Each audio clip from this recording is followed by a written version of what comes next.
하겠습니다. 이 시간 우리 여전도의 헌신 예배에 가운데 주신 하나님 말씀은 출애굽기 1장 우리 15절부터 22절까지 말씀인데요. 이 말씀을 가지고 바로의 명령대로 살지 않는 사람들, 바로의 명령대로 살지 않는 사람들이라는 제목을 가지고 하나님 말씀 함께 시간 나누도록 하겠습니다. 오늘 읽었던 이 하나님 말씀은 출애굽기입니다. 이 출애굽기라는 이 말은 무슨 말이냐면요, 간단합니다. 출애굽입니다. 애굽을 탈출하는 이야기가 출애굽입니다. 근데 이 출애굽기라는 이 성경책이 영어로 보게 되면요, 어떻게 나와 있냐면은 엑소더스라는 말이 나왔습니다. 이 엑소더스라는 말은 어떻게 되냐면요, 어떤 지역이나 상황을 빠져나오는 거, 그것을 엑소더스, 출애굽 이렇게 얘기를 한다 그럽니다. 그러니까는 출애굽기는요, 한마디로 말하자면요, 떠나는 책입니다. 떠나는 책, 출애굽입니다. 근데 그냥 무작정 떠나게 되면은 방황이죠. 어디로 떠나는지 아십니까? 구원으로 떠나는 겁니다. 그래서 출애굽기는 큰 주제가요, 구원으로 떠나는 책이죠. 그렇기 때문에 떠나는 거에 포커스를 맞춘 게 아니라 어디로 향하느냐, 구원으로 떠나느냐, 이것이 출애굽기 큰 주제가 될 수 있다는 것이죠. 어찌 보면 우리 성도들의 인생에도 출애굽이죠. 우리는 세상을 떠나 하나님의 나라, 천국을 향해서 걸어가는 광야 같은 인생길을 보통 비유하지 않습니까? 우리가 가야 될 가나안 땅은 천국이죠. 우리는 어찌 보게 되면은 이스라엘 백성처럼 출애굽한 자들입니다. 세상을 떠나 하나님을 가는 길, 그게 우리의 여정이라고 할 수 있게 되는 것이죠. 근데 이 모든 것을 이루기 위해서는 맨 처음에 했던 게 뭐냐면은 떠나는 겁니다. 떠나는 거. 이게 왜 중요하냐면요, 여러분, 떠난다는 것 자체는 사람들에게는 이게 모험일 수 있습니다. 특별히 오랜 시간 동안 한 곳에 머무는 사람들에게 여기를 떠나세요 그런다는 것은요, 되게 힘들고 어렵습니다. 만약 여러분들이 지금 여기 울산 땅에서 여기서 막 40년 50년 살았는데 갑자기 하나님이 여러분한테 저 강원도 두메산골 전기도 안 나오는 곳으로 떠나라, 그럼 떠나겠습니까? 거기서 아무도 얘기 안 하지 않습니까? 떠나기 쉽진 게 아닙니다. 여러분, 그래서 하나님 어떻게 하는지 아세요? 때로는요, 머물고 싶은 인간의 습성, 그러니까 고착되고 굳어지는 그 성도들의 습성을 위해서요, 하나님 때로는 뭘 허락하는지 아십니까? 우리에게요, 고난이란 걸 줍니다. 고난이라는 거. 힘듦을 주면은요, 그 힘듦과 고난이 우리로 하여금 있는 자리에서 떠날 수 있도록 해준다는 겁니다. 만약에 여러분, 지금 우리가 출애굽을 다 아시는데, 여러분, 만약에 바로 왕이 이스라엘 백성들을 학대하지 않았다면요, 이스라엘 백성들이 떠났을까요? 여러분, 바로가 만약에 이스라엘 백성들을 학대하지 않고 잘 먹고 잘 살도록 가만히 놔뒀다면요, 모세가 와가지고 자, 출애굽합시다, 그러면 모든 이스라엘 사람들이 너나 하세요 이럴 겁니다. 여러분, 왜요? 지금 먹고 살기 좋은데 왜 떠나요? 여기서 고기 까마해서 고기 먹는 거 얼마나 좋아요. 여러분, 때로는요, 하나님은요, 우리가 이 땅의 삶에 머물지 않고 천성을 향해 가도록, 때로는요, 세상에 머물지 않고 신앙의 길을 가도록 우리가 머문 자리를 때로는 어려움과 힘듦과 고통을 통해서 출애굽할 수 있도록 하나님 우리에게요, 그런 고난을 잠시 잠깐 허락할 수 있다는 것입니다. 그래서 이런 고통이 있죠. 우리가 새로운 곳을 향해서 갈 수밖에 없는 그런 고통을 뭐라고 부르냐면요, 창조적 고통이라고 합니다. 창조적 고통. 그러니까 새로운 걸 만들어내는 고통을 창조적 고통이라고 하는 거거든요.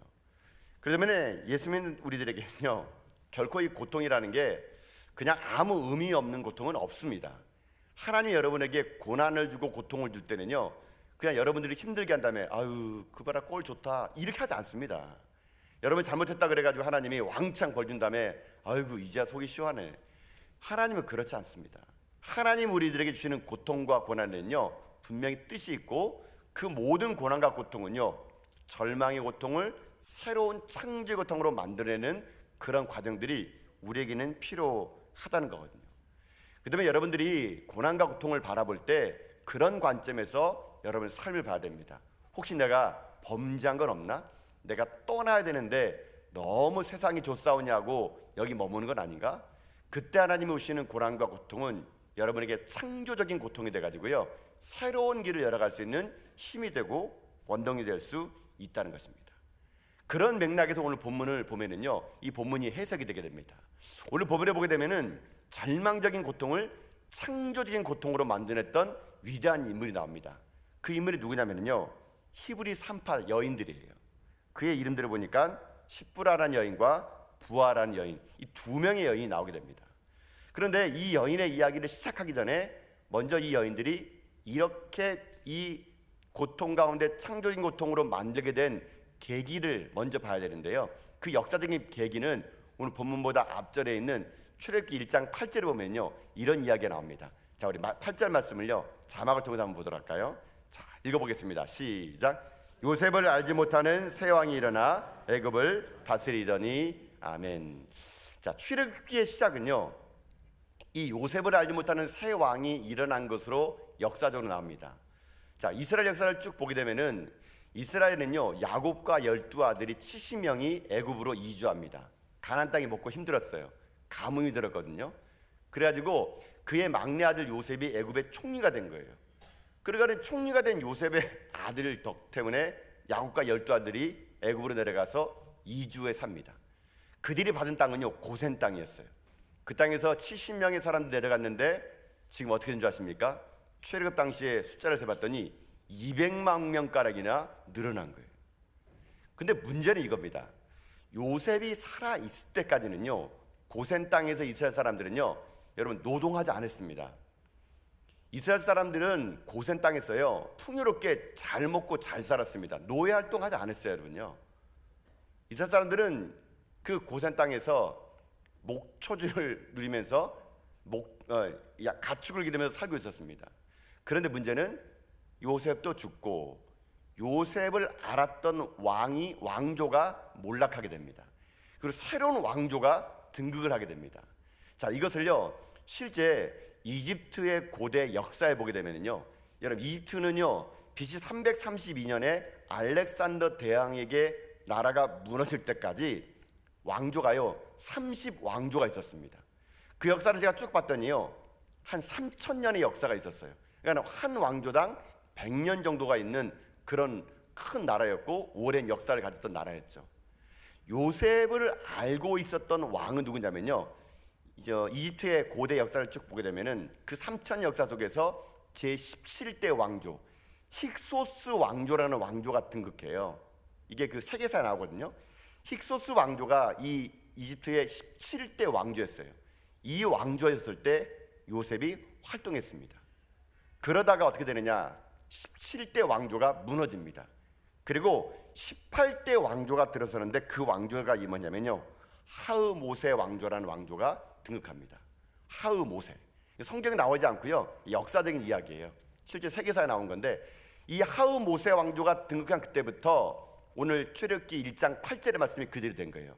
그때 요셉을 알지 못하는 새 왕, 그 새 왕이 바로 애굽의 이집트 역사의 18대 왕조예요.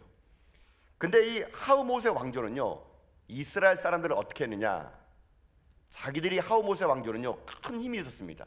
가는 곳마다 정전을 통해 가지고 많은 나라들을 속박국으로 노예로 데려왔어요. 그런데 정작 자기네 땅에 보니까 고센이라는 지방에 200만 명이나 되는 히브리 사람들이 살고 있는 거예요. 그러니까 이 하흐모세 왕조가 우리가 잠깐 전쟁을 치러 나간 사이에 200만 명 되는 이 사람들이 반란을 일으키거나 노예들과 합작해서 큰일을 벌이게 되면 이게 문제인 거예요. 그래서 그때부터 어떻게 하느냐, 그때부터 이 하흐모세 왕조가 등극할 때부터 애굽 사람들이 이스라엘 사람들을 학대하기 시작합니다. 그 학대 기간이 성경에 나와 있죠. 400년에서 430년까지입니다. 역사적인 기록과 성경 기록이 딱 떨어져 맞아요. 성경에 400년, 430년 나오는데 이 30조 왕조가 무너진 것을 거꾸로 계산하게 되면요, 400년 때가 언제냐면은 바로 18대 왕조가 정확하게 역사적으로 떨어집니다. 그때부터 이스라엘 사람들은요 박해를 받고 노역을 내요. 왜요? 어떻게 하든지 이 히브리 사람의 숫자를 줄이려 하기 때문에. 그래서 고된 노역을 통해 가지고 이 사람들을 줄이려 그랬는데 이게 웬일입니까? 이스라엘 사람들은요 생육하고 번성한 겁니다. 계속 애가 늘어나는 거예요. 그러니까 마지막으로 급기야는 이 왕조 18대 왕조 사는 게 뭐냐면은, 안 되겠다, 남자아이를 태어나면 다 죽이고 여자아이는 살려주자. 혹시나 남자아이들이 커가지고 전쟁을 일으키게 되면은 우리가 위험하니까 남자아이는 다 죽이고 여자만 살려라는 그런 명령이 떨어지게 됩니다. 그것은 인구 정책의 문제뿐만 아니라 점점점 많아지는 히브리 사람들을 견제하기 위한 이 왕조의 정책이었거든요. 자, 그것을 누가 맡느냐? 히브리 산파들에게 명령합니다. 너희들은 아이가 태어나면 그 아이가 남자이면은 나일강에 죽이라고요. 자, 그 말씀이 오늘 본문의 말씀으로 돌아갑시다. 15절부터 18절 말씀. 자, 한번 읽어볼까요? 자, 읽겠습니다. 시작. 애굽 왕이 히브리 산파 시브라라는 사람과 부하라는 사람에게 말하여 이르되 너희는 히브리 여인을 위하여 해산을 도울 때에 그 자리를 살펴서 아들이거든 그를 죽이고 딸이거든 살려두라. 그러나 산파들이 하나님을 두려워하여 애굽 왕의 명령을 어기고 남자 아기들은 살린지라. 애굽 왕이 산파를 불러 그들에게 이르되 너희가 어찌하여 이같이 남자 아기들을 살렸느냐. 아멘. 자, 여기서는 그냥 애굽 왕이라고 나와 있잖아요. 애굽 왕이 바로 제가 했던 18대 왕조 아흐모세 왕이에요. 이 사람이 말하죠. 왜 아들 살려놓냐고. 여러분, 지금 현재 이 상황 속에 들어보십시오. 여러분이 만약에 히브리 산파를 생각해 보세요. 지금 만약에 명령이 떨어졌어요. 대통령 명령입니다. 아들이 태어나면은 다 죽여야 된다. 만약 그 명령을 먹이면 너희들이 죽을 것이다. 여러분, 이 히브리 산파 여인들은요, 자기 목숨을 살려내느냐 그 아이를 죽이느냐 선택에 이르게 서 있게 됩니다. 근데 이 히브리 산파 여인들이 어떡합니까? 바로 왕을 두려워하지 않았던 겁니다. 오히려 하나님을 두려워했어요. 그리고 그 아이 목숨이 얼마나 대단합니까? 아이 목숨, 그 큰 아이 목숨이 하찮은데 그 아이를 살리겠다고 자기 목숨을 내걸고 지금 남자를 어떡합니까? 살려주게 된 겁니다. 어떻게 살려주게 됐을까요? 그 살려준 이유가 할 수 있는 힘이 여러분 20절에 나와 있습니다. 20절 말씀 한번 읽어볼까요? 함께 읽겠습니다. 20절입니다. 시작. 하나님이 그 산파들에게 은혜를 베푸시니 그 백성은 번성하고 매우 강해지니라. 아멘. 원동력이 뭡니까? 하나님이 그들에게 은혜를 주신 거예요. 은혜를 주었더니 눈에 보이는 바로 왕보다는 하나님이 더 커 보인 거예요. 그래서 이 히브리 산파 두 여인은요, 바로의 명령대로 살지 않기로 작정하게 되었던 겁니다. 그런데 이 여인들의 이런 놀라운 헌신과 수고가 있었기에 출애굽기 2장에서는 누가 태어난 줄 아십니까? 모세가 태어날 수 있었다는 것입니다. 여러분, 이게 중요합니다. 여러분, 출애굽기의 장본인은 누굽니까? 모세이죠.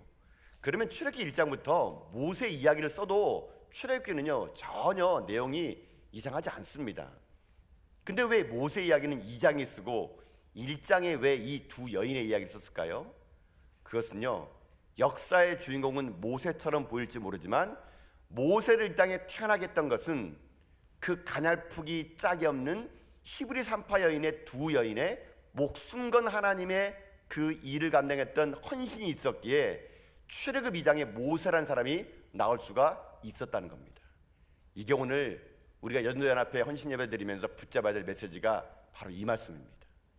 여러분, 이 땅에 눈에 보이는 많은 것들보다는요, 눈에 보이지 않은 큰 힘들이 있다는 거 여러분 아십니까? 저는 개인적으로 오늘 총회 산하 모든 교회에서 매년 1월 셋째 주일날 지키는 여전도 주일 헌신 예배를 통해서요, 저는 그렇게 생각합니다. 3,500년 전에 이스라엘의 시브라와 부하가 있었던 것처럼요, 여러분 우리 민족에게도 이런 기독 여성들이 있었기에 오늘날 이 대한민국의 교회가요 이렇게까지 올 수 있었던 거 여러분 아십니까? 저는 이 헌신 예배를 드리면서 제가 매번마다 이런 1월 셋째 주 여전도의 주일을 맞이하면은요, 이 생각나는 분이 한 분 계세요. 그가 누구냐면요, 우리나라 이 기독 여성의 대표 주자인 분 중에 김마리아 여사라는 분이 있습니다. 이 김마리아 여사라는 분은요, 우리 여전도연합회 전국연합회 1932년부터 1938년까지 7대부터 10대 전국 여전도연합회 회장을 담당했던 분이십니다. 이분이 왜 생각나냐면요, 이분은요, 우리 여전도연합회가 1839년에 평양에 있는 널다리 교회에서 63명의 여성들이 모여서 그때 처음으로 이 여전도연합회가 조직이 되게 됩니다. 조직된 이유는 간단해요. 그때 당시에는요, 서러움의 시기였고 나라가 힘든 시기였습니다. 기독교 형제들이 모여서 한 게 뭐냐면요, 이 땅에 생명을 살리는 어머니 역할을 감당해보자, 그런 취지에서 여전도연합회가 조직이 됩니다. 그러나 그 과정은요 순탄하지 않았습니다. 당시 우리나라는 일제의 수탈 속에서 고통의 나라를 보내고 있었거든요. 교회도 마찬가지였습니다. 신사 참배를 거부한 숱한 교회 지도자들은요 형장의 이슬로 사라져가고 있고, 수많은 성도들은요 일본의 경찰 앞에 다 포로로 끌려갔습니다. 교회에 여성들만 남아있을 때가 너무 많았던 거예요. 이때 이 기독교 여성들은 이 어려움의 시기 속에 자유로운 예배와 복음전도 활동을 원천적으로 봉쇄된 일제시대에 그때 어떻게 하느냐, 이 나라 이민족을 위해서 기도하고 모이게 됩니다. 그 주동이 김마리아 여사, 이분이 그 일을 하게 됩니다. 이분은요 큰 업적이라면, 우리나라가 독립운동 3.15 독립운동 일하기 전에 이분이 일본 동경에서 공부하고 있을 때, 우리나라가 3.1 독립운동 이전에 일본에서 28 독립선언이 먼저 이뤄졌습니다. 그 28 독립선언이 이뤄졌을 때 그 일의 주동자로 있었고요. 그때 당시에 독립선언서를, 그때는 활자 인쇄전이 안 좋아가지고요 다 필사본을 하게 됩니다. 그래가지고 그 필사본 10장을요 옷 소매 사이에 숨겨가지고 우리나라로 들어오게 됩니다. 그걸 가지고 3.1 독립운동할 때 함께 나눠주고 읽어주면서 독립운동의 불씨를 만들게 됩니다. 그리고 이분의 업적은요, 그 당시에 대한민국 애국 부인회를 만들어서 한일 투쟁에 필요한 공급 자원들과 여러 가지 많은 비밀 조직들을 만들어내게 됩니다. 그러나 그 김마리아 여사의 일생은 오래가지 않습니다. 그 애는 독립운동을 했다는 이유만으로 경찰에 수감됩니다. 일본 경찰의 모진 고문과 후유증으로 이 김마리아 여사는 향년 53세 일기로 그만 세상을 떠나고 납니다. 김마리아 여사는요 이렇게 얘기합니다. 나는 대한민국의 독립과 결혼하였다. 평생 호련 단신으로 그렇게 독립을 쌓았던 김마리아 여사의 올곧은 정신이 오늘 여전도의 정신에 저는 뼈대가 됐다고 생각하고요. 그 여전도의 정신이 나라가 어려울 때마다 민족 앞에 찾아가 기도하며 여성들의 의식개혁과 지도력 증진을 위해 다각도로 활동하는데 저는 큰 힘이 됐다고 저는 생각이 되게 됩니다. 여러분, 오늘 이 시대에는요 바로 이런 분이 필요합니다. 바로의 명령 앞에 하나님을 두려워하여 그 아이를 살렸던 히브리 산파였던 시프라와 부하 같은 여인, 3500년 그 여인은 우리가 알고 있는 김마리아 여사로 옮겨지게 되고요. 이제 우리는 그 정신을 이어가야 된다는 겁니다. 세상은요 사람을 살리는 사람이 있고 사람을 죽이는 사람이 있습니다. 하나님을 감당했던 3500년의 시프라와 부하는 분명히 사람을 살리는 사람이었습니다. 그리고 우리는 이제 그 출애굽의 대명사 앞에 여전도의 헌신 예배를 모이면서 우리 또한 이제 그 주인공이 되기를 여러분이 결단하는 시간이 되기를 소망합니다. 사랑하는 성도 여러분, 잊지 마십시오. 하나님 역사는 지금도 이 땅 가운데 하나님을 경외하지 않고 이 시대 가운데 교회를 모욕하고 믿는 사람들을 박해하는 이 시대 속에서 세상의 큰 흐름을 거스리는 하나님의 사람들이 나올 때만이 역사 민족은 바로 설 수가 있게 됩니다. 여러분, 이 세상은요 지금요 바로 왕이 득세거리는 시대이고, 일제가 우리나라를 수탈했던 역사 같지 못한 그런 문화적으로 그리고 정치적인 그런 외적인 일들이 교회를 자꾸만 어렵게 하게 됩니다.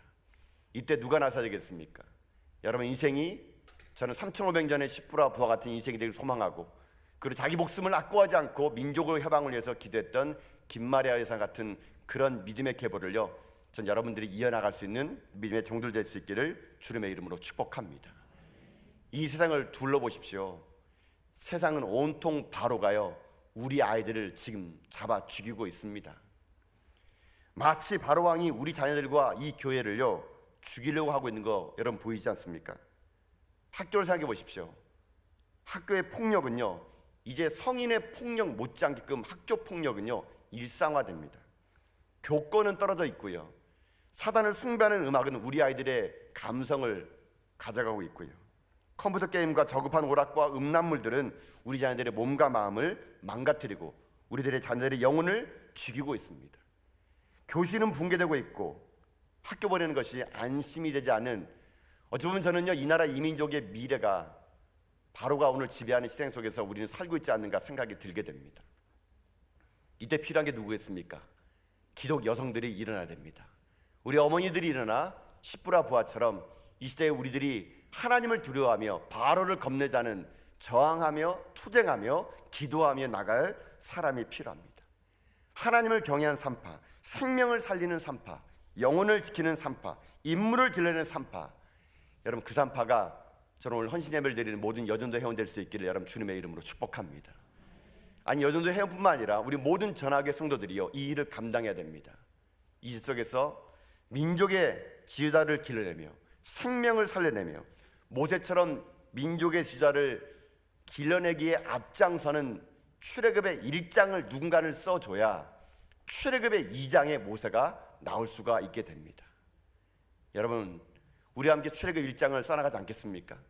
우리 다음 세대만큼은 우리 자녀들만큼은 출애굽기 2장이 주인공 될 수 있도록 먼저 믿은 우리 부모님들이 이 시대 영적인 히브리 산파가 되어서 생명을 살리는 일에 여러분들이 함께 나간다면 반드시 이 나라의 민족은 다시 한번 하나님의 큰 부흥 속에서 하나님의 역사가 우리 자녀를 통해서 이 땅에 흘러갈 것을 저는 믿습니다.